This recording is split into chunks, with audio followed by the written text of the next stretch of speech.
28, உன் கைகளின் பிரயாசத்தை நீ சாப்பிடுவாய், உனக்கு பாக்கியமும் நன்மையும் உண்டாயிருக்கும்.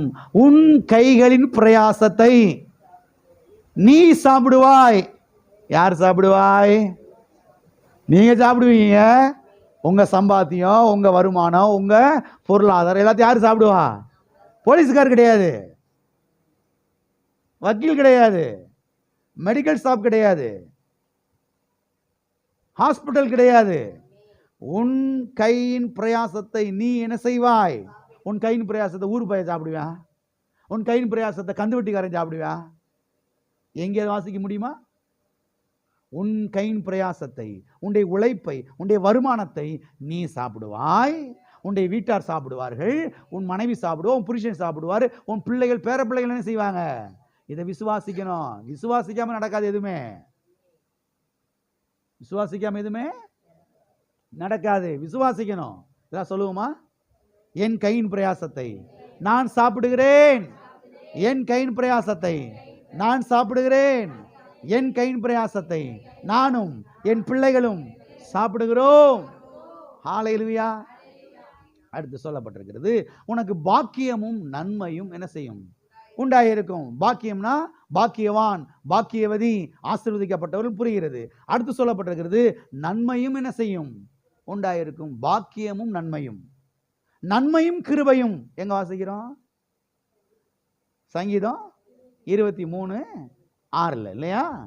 அங்க வாசிக்கிறோம், உனக்கு பாக்கியமும் நன்மையும் உண்டாயிருக்கும். இங்க சொல்லப்பட்டிருக்கிறது, நன்மையும் கிருபை என்ன செய்யும்? உன்னை தொடரும். எல்லாம் சொல்லுவோமா? பாக்கியமும் நன்மையும், நன்மையும் கிருபையும், சுகமும் பலமும் ஆரோக்கியமும் ஐஸ்வர்யமும் வளமையும் வாழ்வும் வெற்றியும் ஜீவனும் ஜீவனுள்ள ஒவ்வொரு நாளும் என் வாழ்க்கை முழுவதும் என்னை தொடரும். ஹல்லேலூயா. சிலர் சொல்றாங்க, வியாதி என்னை தொடரும். என்ன தொடரும்? வியாதி என்னை தொடரும். சிலர் சொல்றாங்க, சாபம் என்னை தொடரும். என்ன தொடரும்? அந்த சாபம் இருக்கிற சாபம், அந்த சாபம் என்ன செய்யாது? என்னை விடவே விடாதுன்னு சொல்லிக்கிட்டு இருக்காங்க சிலர். இல்லை இல்லை இல்லை இல்லை. என்றைக்கு இயேசுவை சந்தித்தோமோ, என்றைக்கு இயேசுவை ஆண்டவராக ஏற்றுக்கொண்டோமோ, அன்றைக்கு என்ன செய்து விட்டோம்? சாபத்திலிருந்து விடுதலையாக்கப்பட்டு விட்டோம். சாபத்திலிருந்து என்ன செய்யப்பட்டு விட்டோம்? விடுதலையாக்கப்பட்டு விட்டோம். ஆகவே சாபம் நம்ம என்ன செய்யாது? தொடராது. வியாதி நம்மை தொடராது, தரித்திரம் நம்மை தொடராது, பயம் நம்மை தொடராது, தோல்வி நம்மை தொடராது. எல்லாம் சொல்லுவோமா?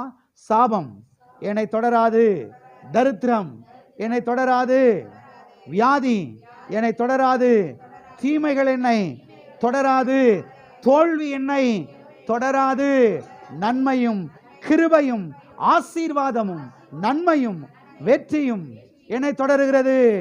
ஹல்லேலூயா, ஹல்லேலூயா, ஹல்லேலூயா. சத்தியவேதத்திலே லோத்து என்கிற ஒரு மனுஷனை குறித்து வாசிக்கிறோம். இந்த லோத்து யாருன்னா, ஆபிரகாமுடைய அண்ணன் பையன். ஆபிரகாமுடைய அண்ணன் பையன். ஆபிரகாம் சித்தப்பா. ஆபிரகாமோட ஒட்டிக்கிட்டே அவன் வந்துட்டான். கர்த்தர் வந்து யார் அழைச்சாருன்னா, ஆபிரகாமை தான் அழைச்சாரு. வா, நான் காண்பிக்கிற தேசத்துக்கு புறப்பட்டு வான்னு சொல்லிட்டு. அப்ப லோத்தும் கூட வந்துட்டார். சித்தப்பா, நான் என்ன செஞ்சிடறேன், உங்க கூட வந்துடுறேன்னு சொல்லிட்டு வந்தா இவனுக்கு ஆசீர்வாதம் நிறைய வந்துருச்சு. ஆதியாகமம் 13 வாசிக்கிறோம். அவனுக்கும் ஆடு மாடெல்லாம் பெரிய அடிச்சு போய்கிட்டு இருக்கிறான். ஒரு முறை தவறான ஒரு தீர்மானத்தை எடுத்துட்டான். என்ன தீர்மானம்? தவறான தீர்மானம், தவறான வழி. அங்க ஒரு இடத்த ஜூஸ் பண்றான். ஜூஸ் பண்ணி அங்க போயிட்டான். பசப்பா இருக்குது, பச்சை பசேன்னு இருக்குது, நல்ல யோர்தான் நதி இருக்குது, நல்ல விளைச்சல், ஆடு மாடல் நல்லா சாப்பிடு, நல்லா பார்க்க பலபலன்னு இருக்குது. ஆனா யார்கிட்ட கேட்கல. நம்ம எப்படி தீர்மானம் எடுக்கிறோம்? பச்சை பசேர்னு நல்ல செழிப்பு நல்லா இருந்துச்சுன்னு என்ன செஞ்சிடுறது? கத்தட்ட கேட்கறே கிடையாது. இது நல்ல வழியா, கரெக்டான வழியா, அங்கே போனால் கரெக்டாக, எதுவுமே கேட்கறது. அது நல்லா இருக்கு பார்க்க. சில ஆட்கள் பாருங்க, நல்ல செவத்த பிள்ளையாரு கல்யாணம் முடிச்சிருவான். கடைசியில் கடந்து வாழ்நாளெல்லாம் உருண்டு செத்துருவான் பாருங்க பாதியிலேயே.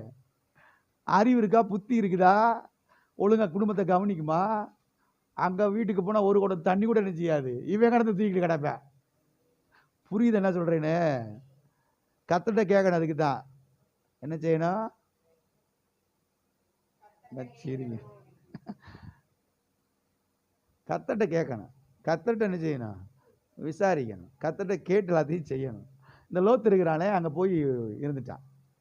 கடைசியில் பார்த்தா அங்கே இருக்கிற எல்லாமே அக்கினினாலே என்ன செய்யப்பட்டது பாருங்க, அக்கினிக்கு இரையாகி விட்டது. கர்த்தர் கிருபையா ஆபிரகாமுடைய ஜெபத்தை கேட்டு அவனை காப்பாத்துறாரு. அப்ப அவன் சொல்றான் ஒரு வார்த்தை, ஆதியாகமத்துல நீங்க வாசிக்கலாம். எப்படின்னா, தீமை என்னை தொடரும். என்ன சொல்றான்? கர்த்தர் சொல்றாரு, சங்கீதக்காரன் சொல்றான், தாவீது சொல்றான், நன்மையும் கிருபை என்னை தொடரும். இவனுக்கு இருக்கிற வெளிப்பாடா பாருங்க, அவனுக்கு இருக்கிற வெளிப்பாடா பாருங்க. லோத்து சொல்றான், தீமை என்னை தொடரும். சங்கீதக்காரனாய் தாவீது சொல்றான், நன்மை என்னை தொடரும். நான் சொல்றேன், நீங்க என்ன வாயத்திறது பேசுறீங்க? வீட்டில் உண்மையாக தான் பேசுறீங்களா? நீங்க உங்க வீட்டில் என்ன பேசுறீங்கன்ற கொஞ்சம் கவனிங்க. உங்க நாவல் என்ன பேசுறீங்கன்றத கொஞ்சம் கவனிங்க. ஆஃபீஸில், காலேஜில், வீட்டில் என்ன பேசுறீங்கன்றத கொஞ்சம் என்ன செய்யுங்க, கவனிங்க. இங்கே சங்கீதக்காரன் சொல்கிறான், நன்மை என்னை தொடரும். இங்கே சங்கீதம் 128 பார்க்கிறோம், பாக்கியமும் நன்மை உனக்கு என்ன செய்யும், உண்டாயிருக்கும். ஆனால் லோத்து அங்கே சொல்றான், தீமை என்னை சொல்றாங்க. போய் தொலைவோம். இப்போ என்ன பண்ணியிருக்க, இப்போ என்ன பண்ண போகிறோம்? இங்கேருந்து இந்த பூமிக்கு பாரமாக இருக்க போகிறோம். பார்த்துருக்கீங்களா சில ஆட்களை? போய் இருந்தால் தான் என்ன நான் கேட்குறேன். இவங்க சொல்கிறாங்க போய் தொலைவோம். நான் என்ன சொல்கிறேன், இருந்தால் தான் என்னவான்னு கேட்குறேன்ப்பா. இருக்கிறீங்களா? போயிட்டீங்களே. ஆமாம், இருங்களேன். அந்த பேர பிள்ளைகளுக்காக, அந்த பிள்ளைகளுக்காக. நமக்கு தாத்தா பாட்டி இருக்காங்கன்னு ஒரு தைரியம் இருக்கும்ல அதுகளுக்கு. தாத்தா பாட்டியில் இல்லாமல் எத்தனை குடும்பம் தெரியுமா அப்படியே தடுமாறுறாங்க. தாத்தா பாட்டிலாம் போனதுக்கு பிறகு இவங்களுக்கு புரியுது, அடடா தாத்தா பாட்டி இருக்கிறது எவ்வளோ ஆசீர்வாதம், எவ்வளவு நல்லது. அவங்களாம் இதெல்லாம் பார்த்துக்கிட்டாங்களே, நீங்கள் நம்மளா கிடந்து பாடுபடுறோமே. போன பிறகு சிலருக்கு தெரியுது, இருக்கிறப்ப என்ன செய்ய மாட்டேங்குது, தெரிய மாட்டேங்குது. நான் சொல்கிறேன், பிள்ளைகளுக்கு ஆசீர்வாதமாக இருங்க. ஆமாம், பிள்ளைகளின் பேர பிள்ளைகளின் மேன்மை அவர்கள் பிதாக்களே. நீதிமொழியில் வாசிக்கிறது, நீதிமொழியில் தான் வருது பாருங்க. பிள்ளைகளின் மேன்மை அவர்கள் பிதாக்களே. பிதாக்கள்லாம் அப்பா தாத்தா அவங்கெல்லாம், இவங்களுக்கு மேன்மை. அடே அப்பா, டே உங்க தாத்தா இருக்கார்ல, அவர் பேரனாடா, நீ எவ்வளோ பெரிய மனுஷன்டா, எவ்வளோ நல்ல மனுஷன்டா, ஊருக்கெல்லாம் நன்மை செய்வாரா, நல்லது செய்வாரா, யாரையும் ஓங்கி பேச மாட்டார், யாரையும் வைய மாட்டார், யாருடைய மனசையும் புண்பட பேச மாட்டாரா, நல்ல மனுஷன்டா, அவருடைய பேரனாடா நீ, ஆனா உட்கார்றா. அப்போதான் அவனுக்கு புரியுது, ஓ நம்ம தாத்தா எப்படிலாம் வாழ்ந்தாரா, ஓ அப்போ நம்மளும் என்ன செய்யணும், ஒழுங்கா அப்படி இருக்கணும். என்ன செய்யணும்? இருக்காம பாரு உங்கள் தாத்தன் பெரிய களவாணிப்பேடா, அவங்க தாத்தன் அப்படின்னு சொன்னாங்கன்னு எப்படி இருக்கும்? நம்ம தாத்தா பெரிய களவாணிப்பேடா, ஆத்தி அந்த குடும்பத்தில் நம்ம பிறந்தோம், சி போய் இந்த குடும்பத்தில் பிறந்தோம் அப்படின்னு யாரும் நினைச்சிடக்கூடாது. உனக்கு பாக்கியமும் நன்மை என்ன செய்யும், உண்டாயிருக்கும்.